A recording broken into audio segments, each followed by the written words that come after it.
دي بقى طريقتي المفضلة لما بحب اعمل لهم جلاش حلو. الصينية دي من اجمل واروع الصواني اللي انتم ممكن تعملوا بيها الجلاش بالكاسترد. طريقته سهلة جدا جدا ومميزة جدا جدا. مش لازم يكون عندك مناسبة على فكرة علشان تدلعيهم. الصينية دي تنفع في الفطار او تنفع في العشاء كده، تنفع في اي مناسبة كمان. قبل ما نبتدي وصفتنا الجميلة دي بتمنى من كل قلبي تعملوا لايك وشير للفيديو. انا نهاد فاروق، بحب انزل لكم وصفات جديدة بطريقة سهلة وسريعة واقتصادية. وتعالوا بينا الاول نبتدي كده بالسيرب. انا جبت صينيه وحطيت فيها كوبايه سكر وكوبايه ميه، واول ما غلت ضفت عليها عصره نص ليمونه. مش هحركهم في الاول، لكن اول ما تبتدي تغلي كده هتاكد بس ان السكر داب. اول ما اتاكد ان هو داب خالص بضيف باكت من الفانيليا علشان بيخلي السيرب ريحته مميزه وجميله.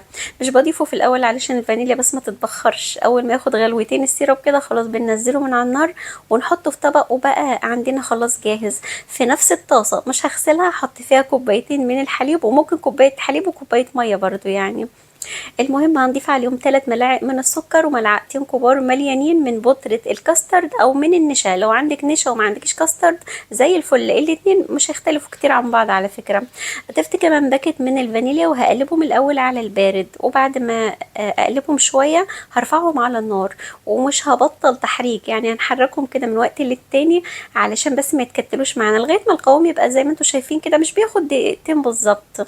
اول ما يتقل القوام كده خلاص الكاسترد او النشا يبقى استوى وطعمه ممتاز. هاخده احطه كده في طبق على جنب. بس ما تنسوش لازم نجيب كيس من اكياس التلاجة كده ونفتحه بالمقص ونفرده على وش الكاسترد او النشا علشان ما يعملش قشرة ناشفة. جبت الصينية اللي هشتغل فيها، ودي اكبر صينية عندي في الطقم البايركس، تقريبا مقاس 26. المهم لازم نديها مسحة بسيطة كده من السمنة علشان الجلاش ياخد لون حلو من تحت. جبت لفة الجلاش وبعدين هجيب الصينية واشوف مقاسها. انا لقيتها نص اللفة بالظبط، فابتديت اقسمها نصين. قسمتها نصين كده بالسكينة. النص ده خلاص انا هركنه على جنب وهغطيه بفوطة تكون متندية بالمية علشان ما ينشفش. النص ده انا هشتغل فيه دلوقتي. هاخد كل طبقة عبارة عن ورقتين من الجلاش، يعني دول ورقتين اللي انا حطيتهم في الارضية. هبتدي اديهم مسحة بسيطة كده من السمنة. انا بحب ادهن سمنة افضل بكتير من طعم الزيت في الجلاش بالذات، يعني بتفرق كتير. بعدين اخدت ورقتين تاني من الجلاش وابتديت اديهم دهنة بسيطة برضو من السمنة. السمنة السايحة دي كلها اللي انا استخدمتها من اول الوصفة لاخر الوصفة يا دوب ملعقتين وبس، يعني الوصفة مش مكلفة ما تقلقوش. اي ورق متقطع من الجلاش نقدر كده نحطه في النص ونداريه، ما تقلقوش، ولا من شاف ولا من دري. لميت كل الورق المتقطع وحطيته في النص، وجبت ورقتين كده من الجلاش وابتديت اداريهم. وبرده كالعادة يعني ندي مسحة بسيطة كده من السمنة. ممكن نحط نص لفة الجلاش دي في الأرضية، وممكن نحط 6 طبقات أو 8 طبقات زي ما تحبوا. جبت ورقتين تاني برضو وحطيتهم، وبرضو هنديهم مسحة بسيطة خالص من السمنة، يعني ما تكتروش السمنة، يا دوب دهنة بسيطة. الدهنة دي بتفرق كتير طبعا، بتعمل توريق وبرضو بتخلي الطعم مميز جدا. خلاص كده انا حطيت تقريبا كده 6 طبقات، يعني كل طبقة كانت عبارة عن ورقتين. وبعدين في النص هجيب الكاسترد وهفرشه بس بالراحة كده وانتوا بتوزعوه، علشان احنا مش عايزينه يلمس الاحرف بتاعة الصينية علشان ما يتحرقش لما يدخل الفرن. المهم بنسويه بالراحة كده. ممكن ترشوا عليه على فكرة مكسرات او زبيب او جوز هند. انا طحنت فول سوداني في المطحنة كده بتاعة الخلاط، يعني عملته مجروش خشن مش ناعم، وابتديت احطه على الكاسترد. ممكن على فكرة ما تضيفوش اصلا يعني ولا اي حاجة، كفاية الكاسترد.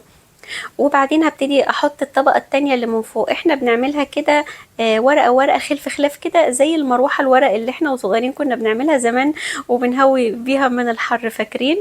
كل الورق اللي من فوق انا هعمله بنفس الشكل، شكل غريب كده وجديد ومميز جدا جدا. فاكرين في فترة كانت طالعة ترند المكشكشة؟ هي دي المكشكشة اللي كانت قلبة الدنيا. الطريقة سهلة جدا وبسيطة زي ما انتوا شايفين. بكشكشها بالطريقة دي، يعني رايح جاي كده، واحدة مقلوبة وواحدة معدولة، وكلهم هرصهم جنب بعض كده في الصينية لغاية ما اخلص كل كمية الجلاش اللي عندي. بتكون بنفس الشكل كده وبنفس الطريقة. خلاص كده انا خلصت كل الورق اللي عندي. زي ما قلت لكم النص اللي فوق ده كان النص الاكتر في الطبقات، لكن النص القليل انا خليته من تحت علشان طبعا نعرف نغطي الوش كله بالطريقه دي. وبعدين طبعا انا ما دهنتش الورق ده وانا بلفه، اكتفيت باني اديله مسحه كده على الوش من فوق. مش هتفرق كتير صدقوني، علشان برضو ما نستهلكش كميه كبيره من الدهون وتبقى تقيله. احنا عايزين الوصفه تكون خفيفه كده برضو ومش مكلفه.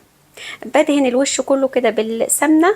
وبعدين في الوقت ده انا كنت مسخنه الفرن على درجه حراره 180. هحطهم في الرف اللي هو اعلى رف في الفرن او اللي في النص براحتكم. المهم اهم حاجه ان انتوا لازم تتابعوه، لان الجلاش بياخد لون بسرعه خالص. اول ما تلاقوه اخد لون حلو كده في الجناب او من تحت، بنبتدي نطفي الفرن ونولع الشوايه. وطبعا هنلاحظوا لان الجلاش زي ما قلت لكم رقيق جدا زي الورق، بياخد لون بسرعه خالص. وبعدين اول ما هخرجه من الفرن بيكون بالشكل ده. هسقيه السيرب على طول وهو سخن. وبعدين غطيته كده 5 دقايق علشان الوش بتاعه برضو ما يتكسرش، يعني يبقى فيه سنة قرمشة بس مش لدرجة ان هو يتكسر. شايفين شكله بقى بعد ما شلت من عليه الصينية كده؟ انا مر عليها تقريبا يعني 6 7 دقايق في المطبخ، محطتهاش في التلاجة. المهم انا هوصيكم ان انتوا تحطوها في التلاجة قبل ما تقطعوها علشان الكاسترد يكون متماسك، ما يبقاش سايل كده. يعني انا لما قطعته حسيت ان هو كان لازم يدخل التلاجة في الاول. طبعا انا مضطرة اعمل كده علشان بكون مستعجلة وعايزة انزل لكم الفيديو بسرعة. تمام. بصوا بقى شكله جميل ازاي. عايزه اقول لكم بمجرد ما بنحط السيرب على الجلاش بتبقى ريحه الجلاش رهيبه. البيت كله كده بتبقى ريحته التحميص مع الجلاش. عارفين انتوا الريحه دي مع الفانيليا؟ يعني بتبقى ريحه جميله جدا جدا. هقول لكم برضو على فكره ممكن تعملوها في الجلاش، بتخليه برضو طعمه مميز جدا جدا. يعني انتوا ممكن تاكلوه بالطريقه العاديه دي جدا جدا كده تمام، وممكن ترشوا عليه رشه بسيطه كده، ملعقتين من الحليب على كل قطعه. يعني بيبقى طعم الحليب مع الجلاش حاجه كده في منتهى الروعه والجمال حقيقي. بتفرق كتير، انا عايزاكم تجربوها. بس لما تضيفوا الحليب ما تضيفوش حليب كتير علشان برضو ما يعجنش منكم. هو كل الحليب ده طبعا انا يعني كان المفروض استنى شويه وبعدين اقطعه، بس كالعاده يعني مستعجله. فهو الجلاش بيشرب كل الحليب اللي انا ضفته ده. فهي كل الصينيه ممكن ترشرشوا عليها كده حوالي ربع كوبايه من الحليب، ما تكتروش اكتر من كده علشان ما تتعجنش معاكم ويكون فيها سنه قرمشه بسيطه، لانها بتفرق كتير في الطعم. لو وصلتوا لغايه هنا بشكركم من كل قلبي. ما تنسوش تكتبوا لي رايكم في الوصفه وتعملوا لايكات كتير. بحبكم من كل قلبي. نهد فاروق.